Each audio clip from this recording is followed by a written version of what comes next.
much for coming back for day 2 of our full board meeting. We have a lot to cover today, voting on recommendations and different presentations. I'm actually going to turn it over to James, who's going to go over the meeting rules again and then just highlight the agenda. All right, good morning, everyone. So a few reminders that we need to keep up with today. I'm going to ask you to hold all questions and comments until the end of the presentation. It really helps keep everything moving when we do that. Going to ask us to help us adhere to the agenda timeline, so we're going to stay on topic throughout the day. Do not dominate the conversation or have side conversations. Let's give everybody a chance to speak. Please state your name and affiliation before speaking into a microphone so that we can get accurate minutes going. Please listen to and respect other points of view. Participate and ask questions to seek clarification. For a second time, I'm going to ask you to make sure that you're speaking directly into a microphone when you make your comments. And please put your phones and pagers on silent and perhaps off to the side if we can, so that we can all be present today. Are there any questions about the meeting rules? Nope. All right, so for our agenda today, you've got quite a bit to get through. We're going to hear from some folks about the annual environmental site report. And if you remember, we handed out the summary yesterday. There was that form inside for you to provide feedback. Dawn just remembered that she didn't do it. But you left it at home. I'll get you another one. But I know, because I know that they want to hear from everybody. So if you can, hand those in when you get a chance. Next, we'll go into an update on the REMOT program, and we'll hear what they're doing. We'll go into tank closure cesium removal.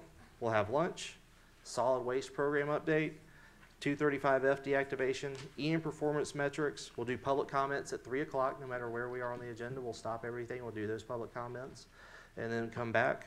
We'll do voting. We'll have your chair and vice chair elections, all your recommendation votes. We'll take a short break while the chair and vice chair ballots are counted. And we'll come in for one last presentation on continuous improvement from SRS and SRR, and then we'll let you go home. How does that sound? Everybody got excited about that. Tom was like, yes, I have things to do. Speaking of things to do, I have one more thing that I want to cover. Chelsea, can you pull up that demo slide again? If everyone will look underneath your nameplate, some of you have probably already found it. We slipped those polling devices back in again. It was sneaky, wasn't it? That was my idea. Again, just to go over it, your device is numbered. We've got it counted to you. Do me a favor. After we do this demo, I do want you to put it back under your nameplate. We'll come around and collect them. But we tested them last night. We found what the error was. It was a very simple setting that we had to change, and once we changed it, everything worked. We tested it last night. We tested it this morning. And so now I'm going to ask you to vote. Is your favorite color orange? No. Press 1 for yes, 2 for no, 3 if you have no opinion on orange. I feel like you should have an opinion on orange. There we go. All right, and if you'll close the polling, Chelsea, now that everyone's voted. Nay, most of you do not like orange, and I approve of that decision. Orange looks very bad on most colors. Not a favorite at all. Also have strong feelings about brown. I like brown. You like brown? Jerry, All right. some of us are Clemson fans. Oh, it's not football related at all. Just as a color. It's something about orange. It's weird. But do we have any questions about polling? I feel like that went really well. We're going to repeat that this afternoon 4 more times as we vote on a recommendation closure and then 3 draft recommendations. It's going to be that easy again. Okay? Thank you, everybody. So up next, if we can, let's get started with the annual environmental site report. I'm going to ask Matsi and Degwin and Karen Vangelis to come up and give you an update on that.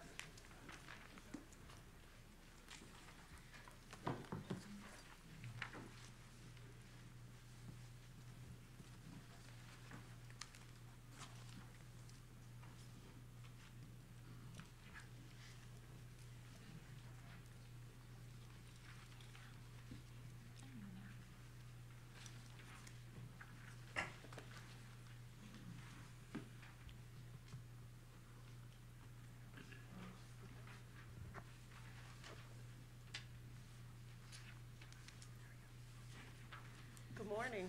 Can everybody hear me?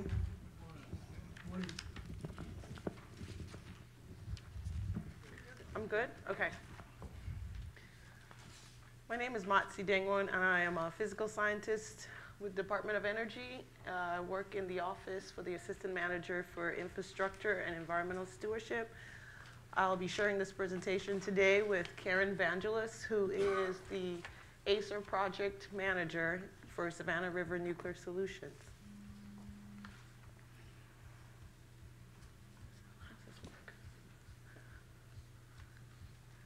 All right, so today we are here to fulfill a 2017's Facility Disposition and Site Remediation Committee Work Plan Commitment. And we're here to provide an overview on the 2016 environmental report. And we'll share some data with you.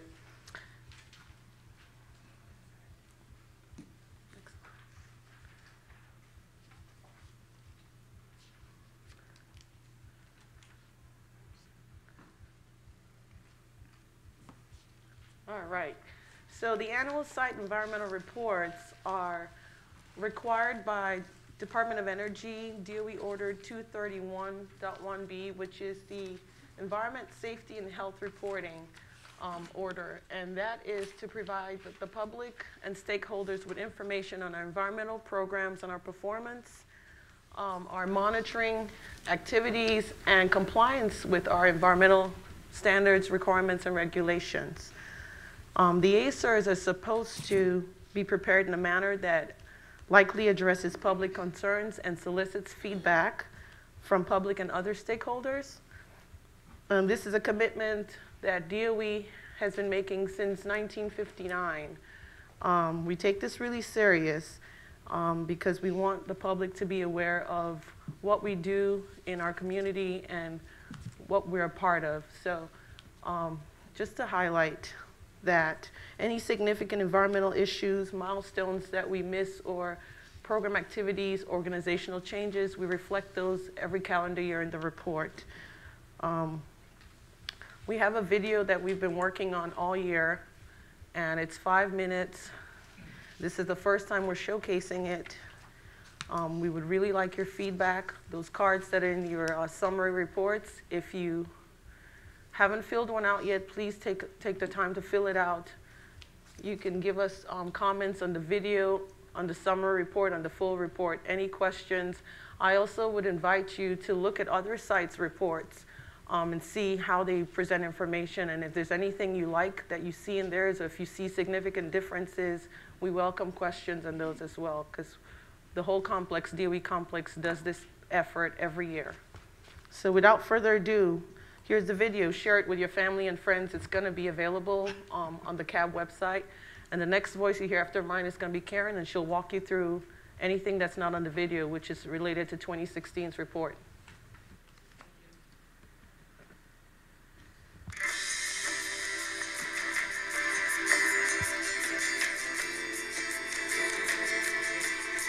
A clean environment. A healthy lifestyle.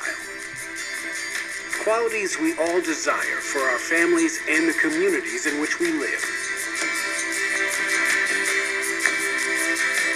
For over 60 years, the Savannah Riverside Environmental Monitoring Program has routinely assessed the impact of site operations to the public and the environment. The SRS Environmental Monitoring Program is vital in determining health and safety issues for the purposes of environmental health. SRS publishes the annual environmental report to show SRS compliance with environmental laws and regulations, and to highlight the extensive monitoring and surveillance programs that make this reporting possible. When discussing environmental impacts of SRS operations, words such as radiation and radioactivity are often used. Radiation is the transfer of energy in the form of rays, waves, and particles. It can occur naturally, or it can be man-made. It can come from as far away as space, or as close by as the ground that you're standing on. Because it is natural, we cannot eliminate it from our environment completely. Exposure can come from the air we breathe, from the food and water we consume, and through the soil, air, and water that comes in contact with our skin, and by external sources such as the sun or medical X-rays. The amount of radiation a person receives is called dose. It is typically measured by millirem, the term for the amount of energy from ionizing radiation that is deposited in human tissue, combined with the resulting medical effects on the body. For example, a person receives about 10 millirem dose from a typical chest X-ray. To keep the dose to members of the public as low as possible, DOE has established 100 millirem as the annual dose limit from DOE operations to a member of the public. By comparison, SRS dose for a typical year is less than 1 millirem. To use a sports analogy, if the DOE 100 millirem limit were a standard football field, SRS would be at the 6-inch line. To determine the public dose, SRS measures the impact of SRS operations on the land, air, and water, both on and off-site. Samples are collected on a 2,000 square mile area beyond the site's boundary. We examine the radiological contaminants that could be released to the environment as a result of SRS activities. The site's radioactive discharges to air and water are well below federal, state, and DOE regulations and standards, indicating minimal impact to the public and our environment from site operations. At the center of the monitoring program is the air and water closest to the site's operating and storage facilities. Air and water sample results identify the radiological contaminants that contribute to the public dose. Results are reviewed each year to ensure proper monitoring for radiological contaminants that may be emitted from SRS facilities.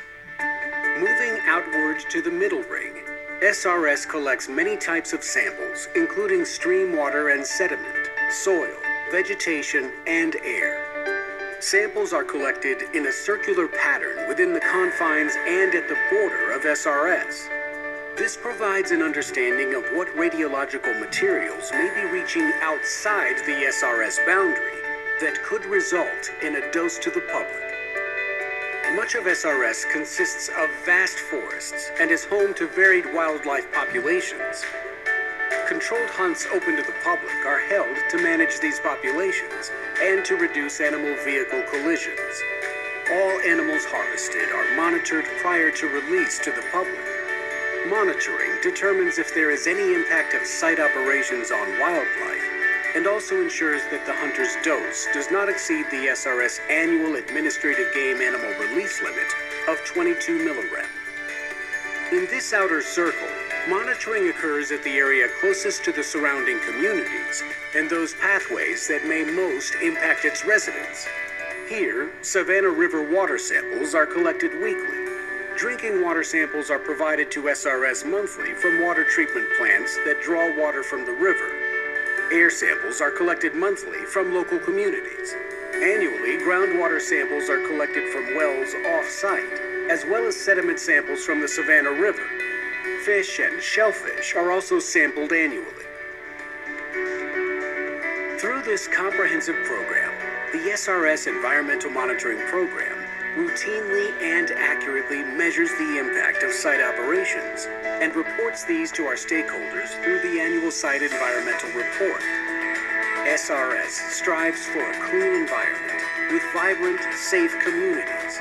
We belong to these communities, and the SRS Environmental Monitoring Program pursues excellence because the health and safety of our environment is our first priority.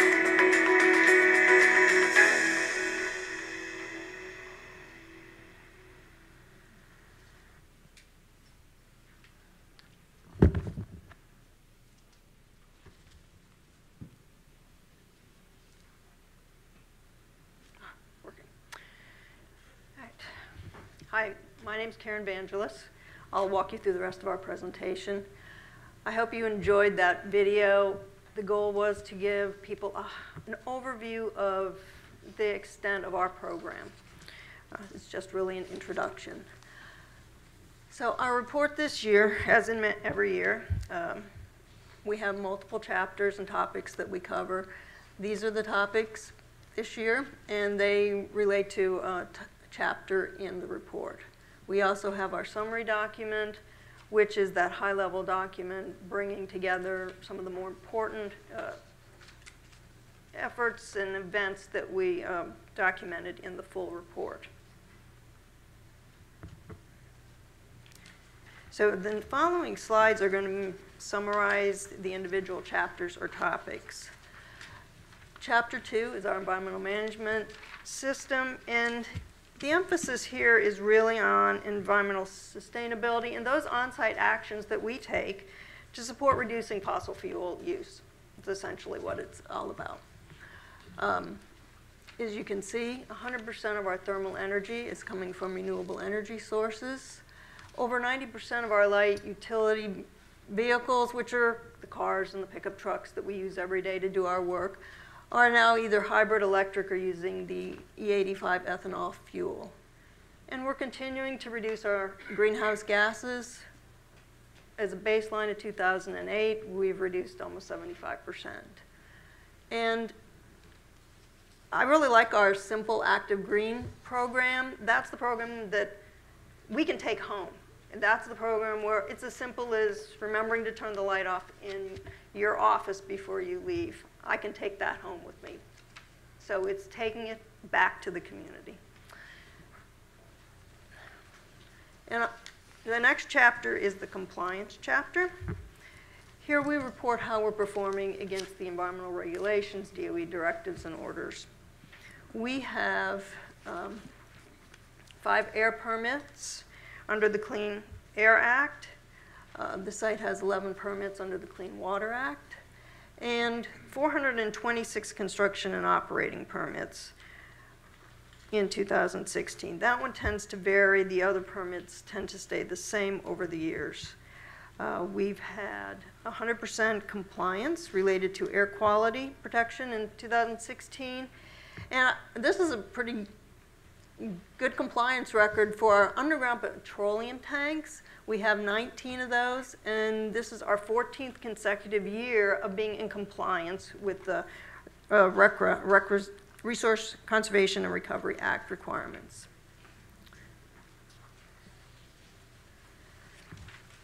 We did have a little oops this year in our NPDES program, which is the National Pollutant Discharge Elimination System. We did achieve 99% compliance with our industrial wastewater sampling and 100% compliance with our industrial stormwater sampling.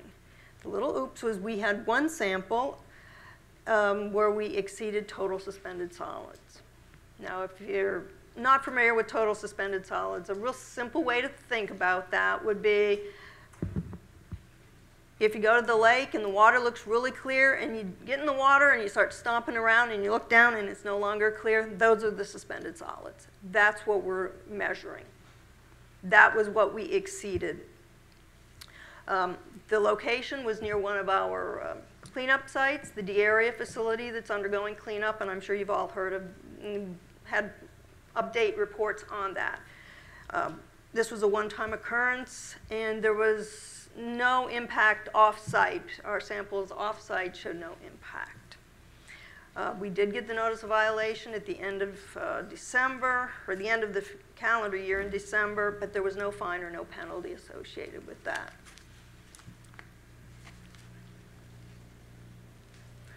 Chapter 4 is our non-radiological sampling chapter, and a big effort in that chapter is related to that National Pollution Discharge Elimination System sampling for the compliance with that permit. We have 28 industrial wastewater outfalls and 35 industrial stormwater outfalls. We perform over 3,000 analyses each year related to those permits.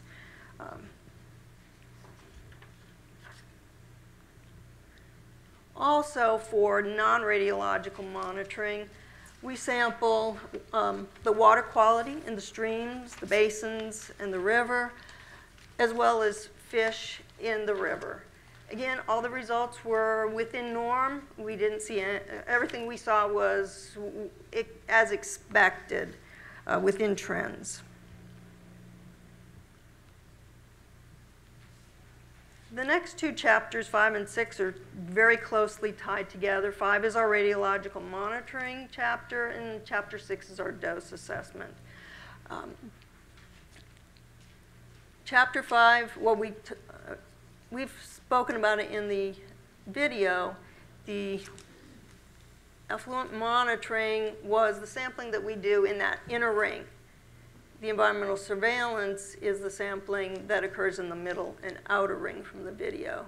And then the dose assessment takes all of that data and uses it to determine what is the dose to the public.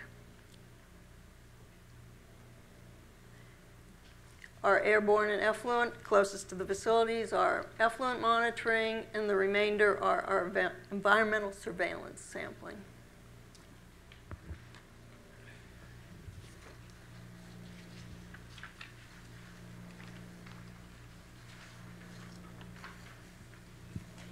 Now, our radiological sample results confirm compliance with both regulations and DOE orders.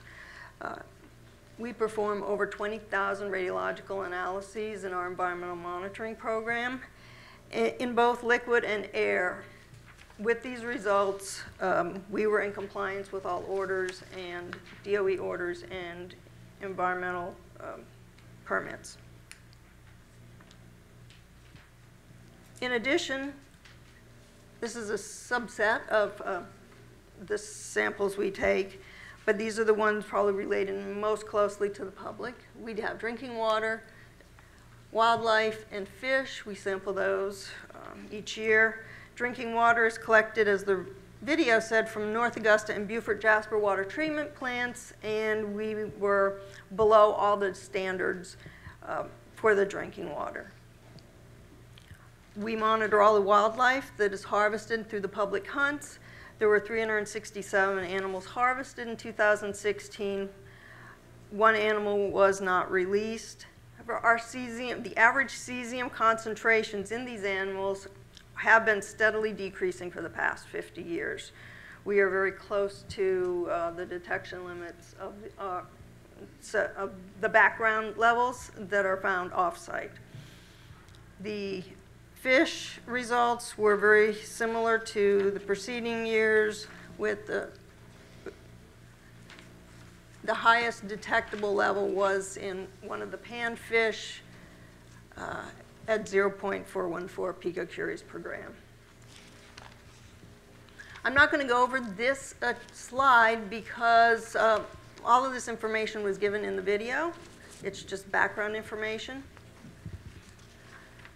This slide, just to give you a little perspective, a chest x-ray is approximately 10 milligram dose. So that can give you just some perspective when we get to the dose from SRS operations. SRS's dose this year to the representative person was 0.19 milligram. The DOE standard is 100 milligram, so we were less than 1% of the dose standard.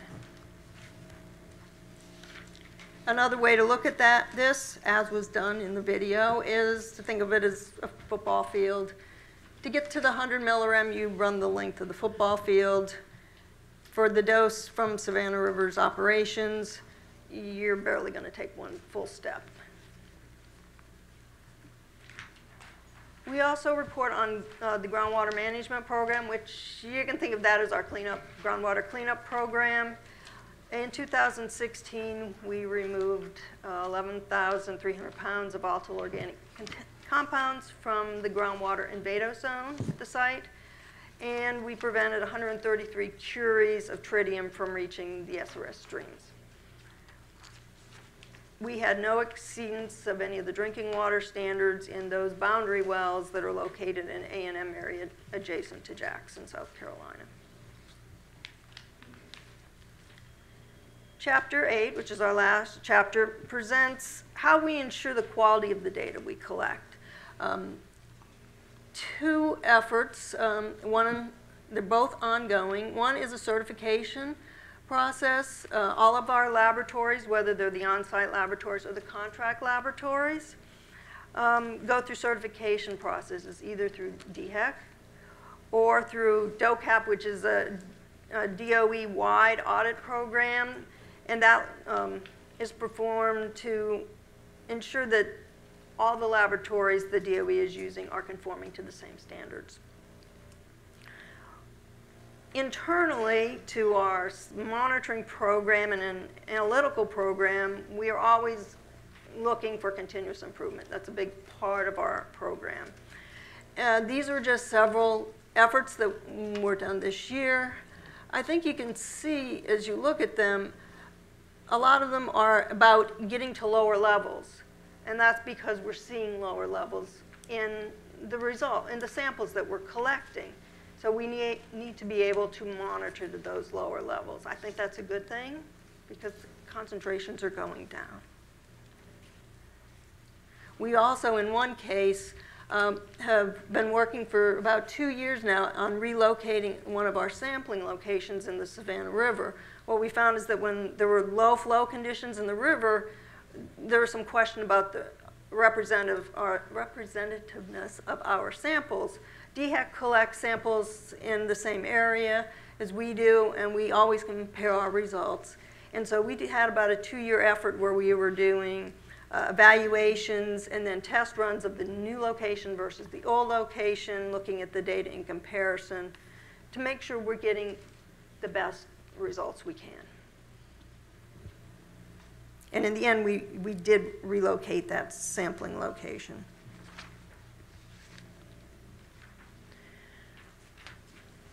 In regards to the ACER, our biggest improvement this year was what we feel is the change to the summary document, which you received today, or yesterday, I guess.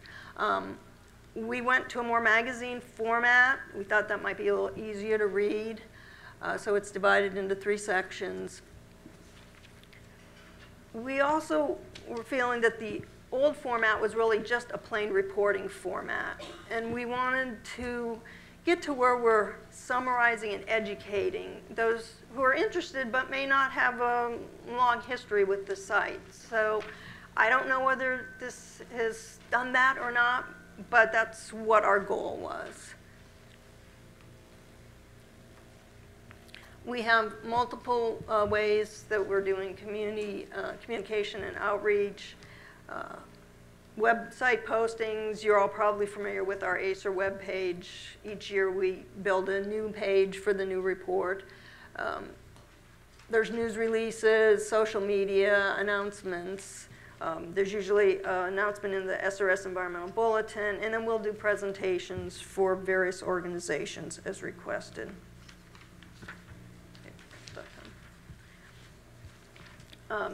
So in summary, we have a comprehensive environmental monitoring program. The results of both our chemical and radiological sampling confirm that our operations are protective of the environment and human health, and our annual dose was less than 1 millirem this year. If you have any questions or comments, Teresa Eddie is my manager. She is sort of the keeper of the keys, so she would get all of those comments and then they'll come out to the rest of us. The report is available on the SRS webpage at the following web address. And I'd just like to acknowledge the following folks. Motzi and I don't need to be acknowledged, but our lead authors, Lori Coward, Tim Janik, Sadiq Quinn, Michelle Wilson, Kim Coughlan, who's in the back, Martha Thompson, Marvin Stewart put our website together, and Catherine Thomas was our editor, and my boss, Teresa Eddie, is in the back too. She makes this all possible for us. And with that, I will end. I think we ran out of time, didn't we? No. Oh, we're good? All right. Any questions? So, Mr. Malik, I saw your card up, and then we'll go to Susan and Bill. So right down here. Good morning, Narendra Malik. You mentioned that there are 5 air permits at the site.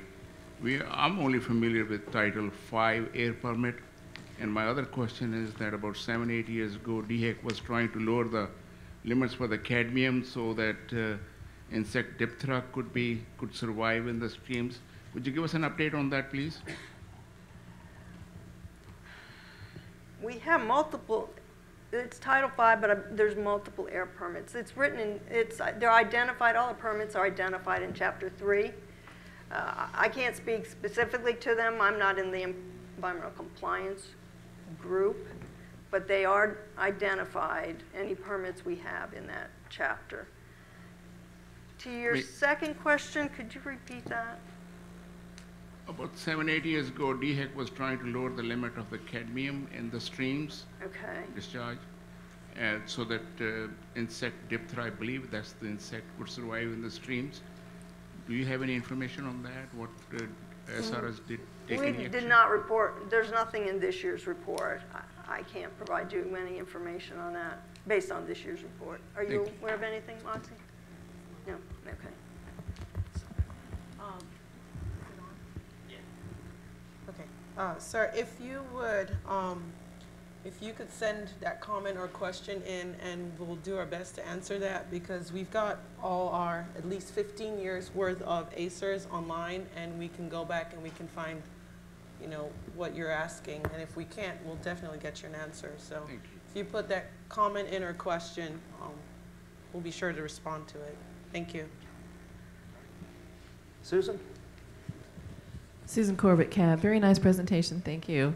Couple quick questions. I'm glad to hear we're using renewable energy. What specifically? Which kinds of renewable energy are we using? Kim, would you like to speak? Kim Coughlan is here, who's the author of that chapter. Oh, okay. Good morning. Thank you. Kim Coughlan. I'm with SRS Environmental Compliance. Wood waste, in essence, is the biofuels that we're using in all the boilers. We have the main plant located in the center of the site, Amoresco plant, as you may have seen that. Okay. 3 or 4 boilers there. They produce steam for the center part of the site. They produce, as the report says, about 48% of the electricity used on site comes from that complex. There's small wood waste boilers in K and L that provide heat for those facilities, and in A-Air for SRNL, there's a wood waste boiler or biomass boiler located up there also. Now, I know I went to the opening of that when it started up, and I know you were going to be collecting wood waste from the forest here and everything, but I also saw that you had a permit to burn tires. Are you doing any of that? I'm not an expert on Amoresco, but I do believe that there's burning some tire waste in there. Some percentage of it is the tires. The facility located outside the gate, if you go down Jackson, go towards Buford, I believe they come from that facility. They ground there and then hauled on site. Kim. Okay. Susan, Michael McElance, DOE. The Amoresco burns about 15% of the fuel in the main biomass plant is recycled tires. Okay. And then, thank you. And then another question, real quickly. The permits that you referred to, can we actually go in and see the permits and see the list of things that are permitted? Is that Chapter 3 or Chapter 5? I was confused here. Chapter 3 has the permits. We do have the Title 5 permit on the web page, on the ACER 2016 and 2015 web page, so you can see that permit. And you can see what is permitted to be released? Yes. Okay. That one is, the whole permit is available. For all 5 air permits and all 11 water Again, permits? it's the Title 5 permit. I see. Title 5 permit. Okay, and one last quick thing. In the, this is beautiful actually, very nice, very well done, very user-friendly. I noticed that there was a slight increase in tritium releases this year.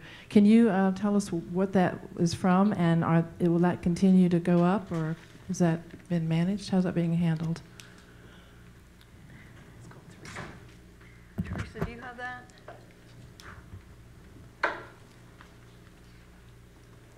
Teresa Eddie, were you referring to the tritium releases to the air? Yes, to the 'Cause air. the water releases were decreased. No, to the air. Yes, the releases were still well below the 10-year average of 28,000 curies, but for airborne releases, it's gone up 14% to 21,700 curies, and that's mainly from the operational processes from the tritium facilities. It fluctuates from year to year depending on the processes, but